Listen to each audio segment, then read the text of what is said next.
नमस्कार साथियों, राजस्थान नगरपालिका अधिनियम 2009 की प्रथम क्लास में आप सभी का स्वागत है। और दोस्तों, जैसा कि आप सभी को पता है कि आरपीएससी, आरओ, ईओ और आईएएन की वैकेंसी आ चुकी है, जिसमें आरओ और ईओ के अंदर 40 नंबर का राजस्थान नगरपालिका अधिनियम 2009 का पोर्शन है।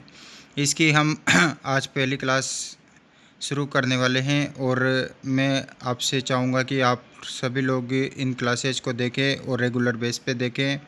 और अगर आपको मेरे द्वारा बनाए गए ये वीडियो पसंद आते हैं तो इसे लाइक करें, शेयर करें और कमेंट करें, ताकि मेरा कॉन्फिडेंस बढ़ता रहे और चैनल को सब्सक्राइब कर ले।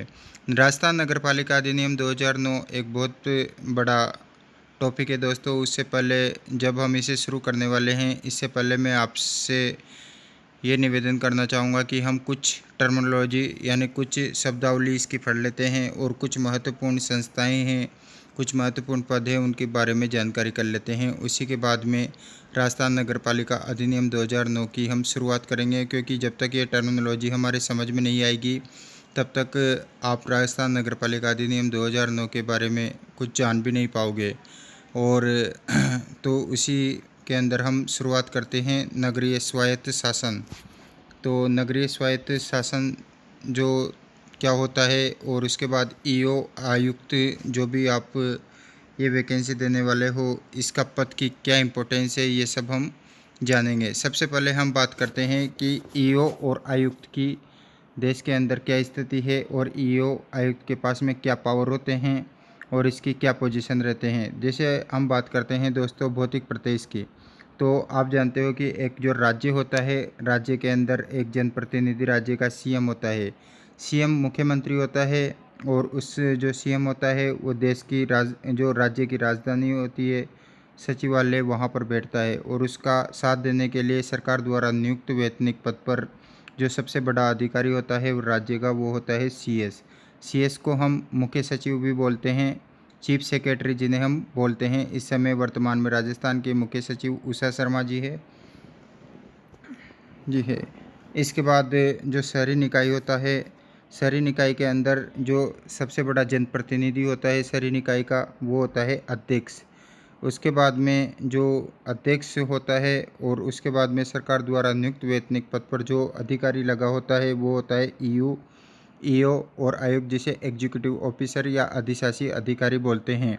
नॉर्मली ईओ और आयुक्त भी अलग अलग पद होते हैं, इसके बारे में भी हम विस्तृत चर्चा करेंगे। आप बिना स्किप करे वीडियो देखते रहो, आपको सारी जानकारी मिलती रहेगी। जो अध्यक्ष और ईओ होता है वो नगर पालिका या जो नगर परिषद होता है उसमें बैठता है। नगर परिषद भी अलग संस्था होती है, नगर पालिका भी अलग संस्था होती है। इनके बीच में क्या फ़र्क होता है, नगर निगम से ये किस तरह से अलग होती है, इसके बारे में भी हम आगे जानकारी लेते हैं। उसी प्रकार से ग्राम पंचायत होती है। ग्राम पंचायत का सबसे बड़ा जो जनप्रतिनिधि होता है वो होता है सरपंच। और जो सरकार द्वारा नियुक्त वैतनिक पद पर जो व्यक्ति कार्य करता है वो होता है ग्राम सचिव या ग्राम विकास अधिकारी, जिसे आप सभी जानते हो। इसके अलावा ये जो दोनों सरपंच और ग्राम सचिव होते हैं वो ग्राम पंचायत में बैठते हैं। तो यहाँ तक आपके मेरे हिसाब से समझ में आ गया होगा और आपको लगभग मोटा मोटा आइडिया ये हो चुका होगा कि ईओ और आयुक्त कितनी बड़ी पोस्ट है। यानी शहरी निकाय के अंदर जो सरकार द्वारा जो सबसे बड़ा नियुक्त अधिकारी होता है जो स्थानीय नगरीय स्वायत्त शासन को चलाता है, वो ईओ होता है। तो अब इसके बाद में हम ईओ की शक्तियों के बारे में जानेंगे कि ईओ या जो आयुक्त होता है उसके मुख्य मुख्य कार्य क्या होते हैं। तो ईओ और आयुक्त के मुख्य मुख्य कार्यों की हम चर्चा करते हैं। तो सबसे पहले जो मुख्य कार्य होता है, नगर पालिका या जो नगर परिषद होती है उसके समस्त अभिलेखों की रक्षा करना। यानी जितने भी डॉक्यूमेंट होते हैं, जितने भी वहाँ पर रिकॉर्ड्स होता है, उन सभी की रक्षा करना, उनको मैनेज करना। और जो कर्मचारी होते हैं उनको उन अभिलेखों को मैनेज करने के लिए आदेशित करना, ये उसका कार्य होता है। अपने हस्ताक्षर से लाइसेंस या परमिट जारी करना। देखो, लाइसेंस और परमिट दोनों अलग अलग चीज़ें हैं। लाइसेंस तो जैसे आपको किसी दुकान का लाइसेंस मिल जाता है। परमिट होता है, परमिट एक अलग चीज़ है। जैसे आप मान लीजिए मकान बना रहे हो और आप दूसरी मंजिल का निर्माण करना चाह रहे हो और आपके पड़ोसी, मान लीजिए कुछ विवाद है या फिर ज़मीन को लेकर डिस्प्यूट है, तो उस समय नगरपालिका या जो आपकी नगर परिषद या नगर निगम है वो आपको एक एनओसी जारी करती है या फिर एक परमिशन देती है कि आप यहाँ पर जो सेकंड मंजिल का निर्माण कर सकते हो, या फिर यूँ मान के चलिए जैसे कि आप एक रैली निकालना चाह रहे हो तो उसके अंदर भी एक परमिशन की आवश्यकता होती है। तो ये कार्य भी ईओ और आयुक्त के होते हैं। इसके बाद में जो तीसरा मुख्य कार्य होता है, पालिका परिषद के वित्तीय एवं कार्यकारी प्रशासन पर निगरानी करना, यानी कि जो पालिका, ये सबसे महत्वपूर्ण काम होता है दोस्तों। इसके अंदर क्या होता है, जैसे वित्त विभाग है, जैसे मान लीजिए आपके पास में फिक्स बजट आता है ईओ के पास में, चाहे 1 करोड़ 2 करोड़ 5 करोड़ जो भी होता है, उसके अंदर उन्हें सड़क का निर्माण करना होता है। इसके अलावा शहर के अंदर लाइट की व्यवस्था करनी होती है या फिर अन्य व्यवस्थाएं करनी होती है। इसके लिए जो वित्तीय प्रबंधन का कार्य होता है वो पालिका का जो अध्यक्ष होता है, और इसके साथ में ही जो ईओ और आयुक्त होते हैं वो मिलकर के इस सारा ये मैनेजमेंट देखते हैं। लेकिन जो सबसे लायबल और सबसे जिम्मेदार सरकार की नज़र में कोई होता है तो वो होता है ईओ। इसके अलावा जो नगर पालिका का जो प्रशासन चलाने का कार्य होता है वो भी ईओ और आयुक्त के होते हैं। इसके बाद में जो चौथा और महत्वपूर्ण कार्य होता है, जन्म मृत्यु रजिस्ट्रार का कार्य। जन्म मृत्यु रजिस्ट्रार का कार्य से तात्पर्य है, यानी कि ये एक तरह से देखा जाए तो दोस्तों रजिस्ट्रार होता है, यानी अगर आपको जन्म प्रमाण पत्र चाहिए तो आप नगर पालिका से प्राप्त कर सकते हो। इसके अलावा किसी व्यक्ति की डेथ हो जाती है और उसके परिवार वालों को अगर शहरी क्षेत्र का ही रहने वाला है तो और उसका मृत्यु प्रमाण पत्र चाहिए तो उसके लिए भी आपको नगर पालिका से संपर्क करना पड़ेगा। ग्रामीण क्षेत्र में बात अलग है। ग्रामीण क्षेत्र में आपके जन्म और मृत्यु प्रमाण पत्र का रजिस्ट्रार जो ऑफिसर होता है वो ग्राम विकास अधिकारी होता है। तो मुझे लगता है आप तक को यहाँ तक समझ में आ गया होगा ईओ और आयुक्त की क्या पोजीशन होती है, उसके बाद में उसका क्या कार्य होता है। मुख्य कार्य उसका जो नगर पालिका के रिकॉर्ड्स को मेंटेन करना होता है, लाइसेंस परमिट जारी करना होता है। इसके अलावा वित्तीय कार्यकारी प्रशासन पर निगरानी का करता है और जन्म मृत्यु रजिस्ट्रार का कार्य करता है। तो अब हम चलते हैं आगे। अब अगली जो मुख्य हमारे पास में परिभाषा टकरा रही है वो होती है शहरी स्थानीय शासन।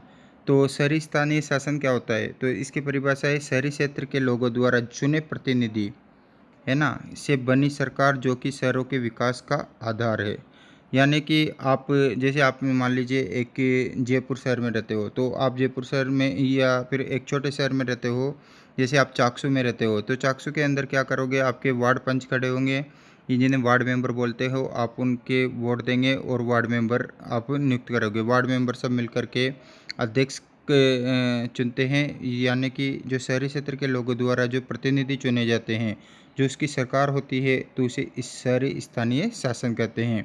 और जो ये सरकार क्यों चुनती है, सरकार चुनने का सीधा सीधा कारण है शहरों के विकास का आधार। तो भारत में 8 प्रकार के स्थानीय शासन है दोस्तों, जिनमें 9 अगस्त 1994 से राज्य में 3 प्रकार की शहरी स्वशासन संस्थाएं कार्यरत है। 8 प्रकार के स्थानीय शासन में नगर निगम आ जाता है, नगर पालिका आ जाती है, नगर परिषद आ जाता है, इसके अलावा अधिसूचित क्षेत्र भी आता है, इसके अलावा छावनी परिषद भी आ जाता है, और इसके अलावा एक नगरीय क्षेत्र भी आता है। तो इस प्रकार से ये 8 प्रकार के स्थानीय शासन होते हैं। लेकिन हमें महत्वपूर्ण जो 3 शहरी स्वशासन संस्थाएं पढ़नी है वो है, पहला है नगर निगम, फिर दूसरा नगर परिषद और तीसरा है नगर पालिका। मैंने आपको पहले ही बताया कि इन तीनों के बारे में हम विस्तार से चर्चा करेंगे। तो अब उसी चर्चा में हम आगे शुरुआत करते हैं। सबसे पहला है नगर निगम। नगर निगम क्या होता है, जिन शहरों की जनसंख्या 5 लाख से अधिक हो वहाँ की स्थानीय स्वशासन संस्था नगर निगम कहलाती है। ये चीज़ इम्पोर्टेंट है और इसे बहुत अच्छी तरीके से ध्यान रखना। यानी कि अगर किसी भी शहर की जनसंख्या, आप उसे महानगर भी कह सकते हो या बड़ा शहर भी कह सकते हो, अगर वहाँ की जनसंख्या 5 लाख से अधिक हो तो वहाँ पर हमेशा नगर निगम ही होगा। तो राजस्थान के संदर्भ में अगर हम बात करें तो राजस्थान के अंदर 10 नगर निगम है, जिसकी भी हम विस्तार से चर्चा करेंगे। तो अब हम जैसे कि पहले ही बात कर चुके हैं कि नगर पालिका के अंदर सर्वोच्च पद अध्यक्ष होता है, लेकिन जो स्थानीय स्वशासन होती है उसकी 3 इकाई होती है, नगर निगम बड़े शहरों में, उससे छोटे शहरों में नगर परिषद, और जो कस्बे टाइप के शहर होते हैं उनके अंदर नगर पालिका। तो जो नगर पालिका के अंदर सबसे बड़ा पद होता है अध्यक्ष का होता है। इसके बाद जो नगर परिषद होती है उसके अंदर जो जनप्रतिनिधि का सबसे बड़ा पद होता है वो दोस्तों जो होता है सभापति का होता है, और इसके अलावा नगर निगम में जो सबसे बड़ा पद होता है वो होता है महापौर या मेयर का, जिसका चुनाव आम जनता के द्वारा किया जाता है। ये नगरीय स्थानीय प्रशासन की सर्वोच्च इकाई है। इसके बाद है अध्यक्ष महापौर के पद पर एससी एसटी ओबीसी जैसा आरक्षण होता है, यानी कि इस पद पर भी आरक्षण होता है। आरक्षण जो होता है वो जनसंख्या के अनुपात में होता है। जिस जनसंख्या के अनुपात में आरक्षण का मतलब होता है दोस्तों कि अगर मान लिए ये एससी बाहुल्य सीट है, जैसे मान लीजिए 1000 की पॉपुलेशन है, अगर 1000 की पॉपुलेशन में 40% एससी के लोग रहते हैं, तो यूँ मान के चलिए 4 सीटें एससी की आएगी, तो इसे ही कहते हैं जनसंख्या बेस्ड रिजर्वेशन। जो महापौर का कार्यकाल होता है वो 5 वर्ष होता है। इसके बाद सरकार द्वारा नियुक्त आईएएस या आरएस लेवल अधिकारी को निगम का आयुक्त या कमिश्नर बनाया जाता है। तो ये सबसे महत्वपूर्ण बातें हो गई।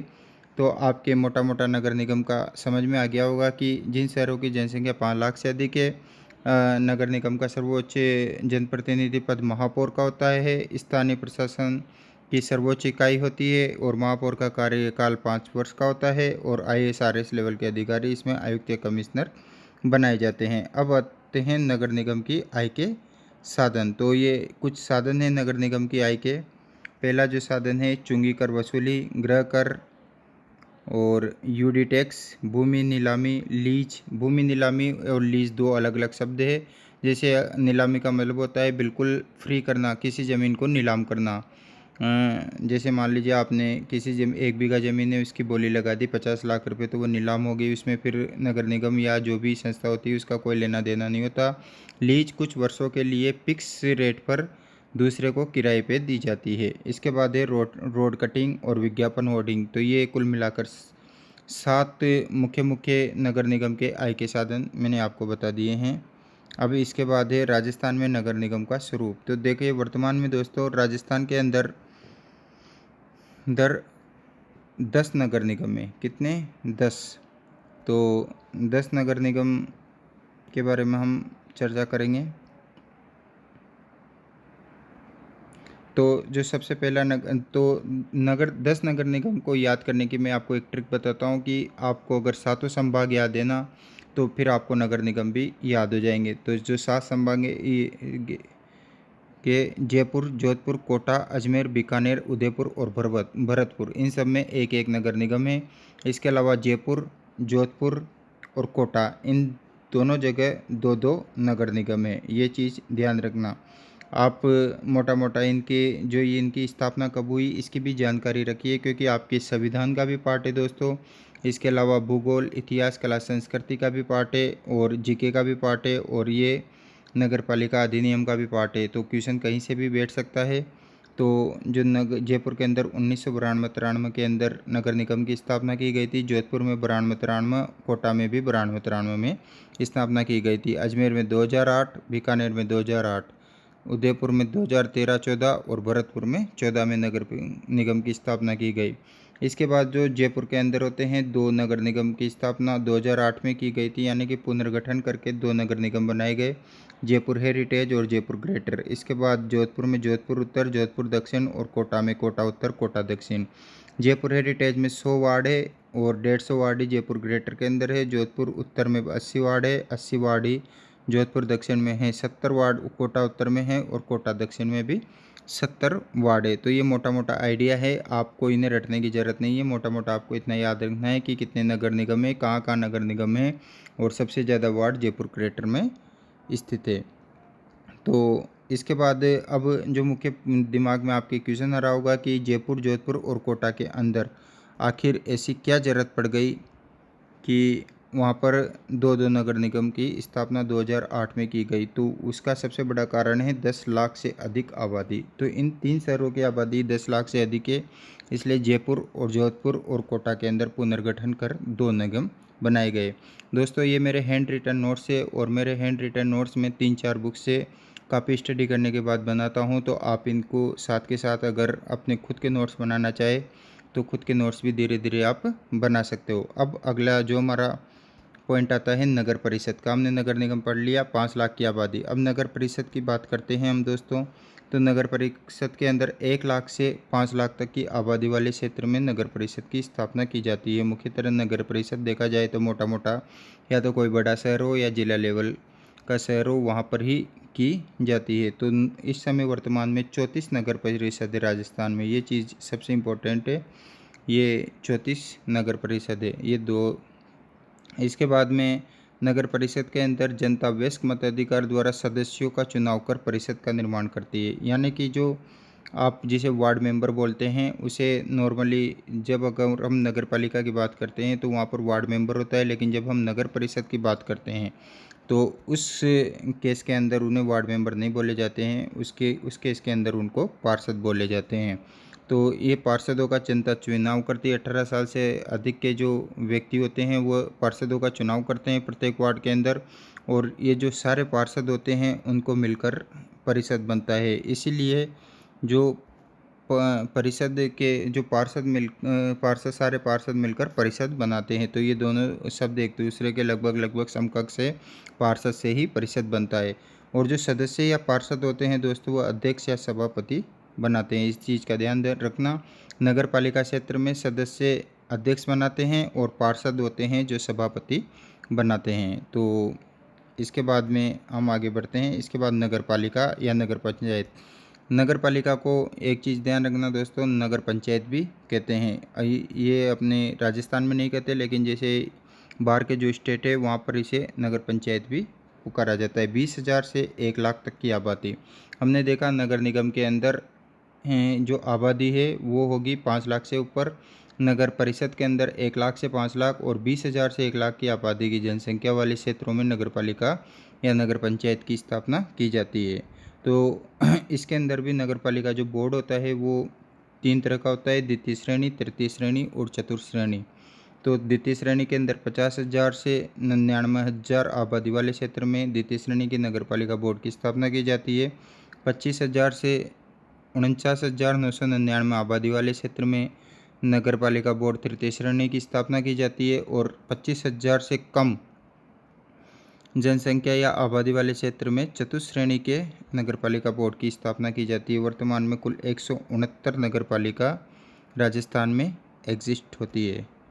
तो आपके लगभग ये तीनों का मतलब समझ में आ गया होगा कि नगर परिषद क्या होता है, नगर निगम क्या होता है और नगर पालिका क्या होता है। अगर आपके नहीं समझ में आया तो आप दोबारा से वीडियो देख के इसे समझ सकते हो। अब जो हम बात करते हैं नगर पालिका और नगर परिषद के बीच में मोटे मोटे अंतर की, कि वो क्या होता है, तो वो मोटा मोटा अंतर हम देख लेते हैं। जो नगर पालिका के अंदर अध्यक्ष होता है, नगर परिषद में सभापति होता है, इसमें उपाध्यक्ष होता है, इसमें उपसभापति होता है, इसमें वार्ड मेंबर होते हैं, इसमें पार्षद होते हैं। वार्ड मेंबर और पार्षद दोनों प्रत्यक्ष निर्वाचित होते हैं। प्रत्यक्ष और अप्रत्यक्ष निर्वाचन दो शब्द होते हैं। प्रत्यक्ष निर्वाचन का मतलब होता है जब जनता डायरेक्ट किसी व्यक्ति को चुनती है तो उसे प्रत्यक्ष निर्वाचन कहते हैं। और जब जनता के द्वारा चुने गए व्यक्ति किसी तीसरे व्यक्ति को चुनते हैं या उनमें से किसी मेन आदमी को चुनते हैं तो उसको अप्रत्यक्ष निर्वाचन कहते हैं। तो वार्ड मेंबर और पार्षद के आप जनता वोट देती है, आपने भी वोट दिया होगा, तो ये प्रत्यक्ष निर्वाचन के द्वारा होते हैं। अध्यक्ष होते हैं जो आप मेंबर या पार्षद चुनकर भेजते हो, वो अध्यक्ष बनाते हैं। और इसके बाद वही लोग अगले दिन, जैसे आज अगर अध्यक्ष का चुनाव हो गया तो अगले दिन उपाध्यक्ष बनाते हैं। चूँकि अब इसमें एक क्वेश्चन उठता है कि अध्यक्ष भी क्या उपाध्यक्ष का वोट देता है? बिल्कुल देता है, क्योंकि अध्यक्ष भी एक तरह से वार्ड मेंबर या पार्षद ही होता है, इसलिए उसे उपाध्यक्ष का वोट देने का पूर्ण अधिकार होता है। अब इसके अलावा कुछ महत्वपूर्ण संस्थाएं और भी है दोस्तों, उनकी हम बात कर लेते हैं। जैसे शहरी क्षेत्र में एक होता है विकास प्राधिकरण। विकास प्राधिकरण जो होता है वो महानगरों के क्षेत्र में विकास हेतु होता है, यानी कि जो बड़े शहर होते हैं उनमें किस तरह से डेवलपमेंट किया जाए, इसके लिए विकास प्राधिकरण होता है। समुचित, सुनियोजित एवं व्यवस्थित विकास उद्देश्य होता है इनका। इसके बाद सभी सदस्य सरकार द्वारा मनोनीत, यानी इसमें निर्वाचित सदस्य नहीं बैठते हैं, ये सबसे मोटा अंतर है। एवं अधिकांश सरकारी अधिकारी होते हैं। सरकारी अधिकारियों में दोस्तों IAS RAS लेवल के लोग या इंजीनियर टाइप के लोग इसमें होते हैं। अब हम मोटा मोटा ये देखते हैं कि विकास प्राधिकरण राजस्थान में कितने विकास प्राधिकरण हैं। तो सबसे पुराना इसे जेडीए के नाम से जाना जाता है। जयपुर विकास प्राधिकरण को आप जानते हो, जोधपुर विकास प्राधिकरण, अजमेर विकास प्राधिकरण और अभी ये नवीनतम अलवर के अंदर भिवाड़ी इंटीग्रेटेड विकास प्राधिकरण की स्थापना की जा चुकी है। इसके अलावा एक और शहर है दौसा, दौसा में भी विकास प्राधिकरण बनाए जाने की बात चर्चा में है इस समय। लेकिन देखो हमारी राजनीति क्या करती है, ये बनाती है या नहीं बनाती। इसका अगर बनाती है तो मैं आपको अपडेट दे दूंगा। इसके बाद है नगर विकास न्यास। जैसे दोस्तों बड़े शहरों में विकास प्राधिकरण होता है, वैसे ही छोटे शहरों में नगर विकास न्यास होता है, जिसे यूआईटी बोलते हैं। यूआईटी की फुल फॉर्म होती है अर्बन इम्प्रूवमेंट ट्रस्ट। तो जो छोटे शहरों के विकास है तो यूआईटी होती है। इसके बाद इसका कार्य भवन निर्माण कानून से लागू करना, सड़क, पार्क, बाजार, खुले स्थान, शौचालय की व्यवस्था करना होता है। अब सबसे जो मुख्य बात आती है, आपकी वैकेंसी क्यों आए, और ये क्वेश्चन आपके एग्ज़ाम में आ भी सकता है दोस्तों। आपकी वैकेंसी आने का जो सबसे बड़ा कारण था राजस्थान नगरपालिका संशोधन विधेयक 2022, जिसे 2022 में एक विधेयक आया था नगरपालिका संशोधन में, जो 23 मार्च 2022 को पारित हुआ था, है ना। तो 23 मार्च 2022 को ये विधेयक पारित हुआ। तो इसमें इस विधेयक में क्या था, इस विधेयक में सबसे मोटी बात ये थी कि नगरपालिका सेवा की भर्ती के पदों पर नियुक्ति करने के लिए आरपीएससी द्वारा परीक्षा आयोजित की जाएगी। यानी कि जो सीधी भर्ती है, यहाँ पे मैं सीधी लिखना भूल गया, तो ध्यान रखना ये सीधी भर्ती है। सीधी भर्ती में जितनी भी वैकेंसी होगी उनको आरपीएससी के द्वारा ही भरा जाएगी, उनकी नियुक्ति आरपीएससी के द्वारा ही दी जाएगी। ये भी राजस्थान नगरपालिका संशोधन विधेयक अभी कुछ दिनों पहले ही लागू हुआ है। इसी कारण जो आरओ की भर्ती है वो आरपीएससी के द्वारा करवाई जा रही है। अब मैं मोटा मोटा एक बार आपको रिवाइज करा देता हूँ। राजस्थान नगरपालिका अधिनियम 2009 पढ़ने से पहले हम मोटी मोटी चीज़ें जान लेते हैं। ईओ आयुक्त क्या होता है। शहरी निकाय के अंदर जो नगरपालिका नगर परिषद होती है, उनके अंदर सरकार द्वारा नियुक्त वैतनिक पद होता है ईओ और आयुक्त का, जो अध्यक्ष के साथ मिलकर के नगर परिषद या नगर पालिका चला जाता है। इसके मुख्य कार्य अभिलेखों की रक्षा करना, लाइसेंस जारी करना, वित्तीय कार्यकारी प्रशासन पर निगरानी करना और जन्म मृत्यु रजिस्ट्रार का कार्य करना होता है। इसके अलावा शहरी स्थानीय निकाय होती है। शहरी क्षेत्रों के द्वारा जो जनप्रतिनिधि चुने जाते हैं और जो शहर का विकास करते हैं वो होते हैं। राजस्थान की अगर संदर्भ में बात करें तो 3 मुख्य शहरी स्थानीय शासन है। नगर निगम, जहाँ की जनसंख्या 5 लाख से अधिक होती है। इसका जो जनप्रतिनिधि सबसे बड़ा पद होता है महापौर मेयर का होता है, जो 5 साल के लिए होता है।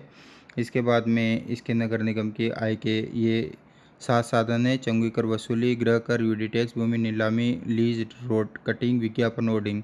राजस्थान में 10 नगर निगम है: जयपुर, जोधपुर, कोटा, अजमेर, बीकानेर, उदयपुर और भरतपुर। जयपुर, जोधपुर, कोटा में 10 लाख की आबादी होने के कारण दो नगर निगम का पुनर्गठन 2019 में किया गया था।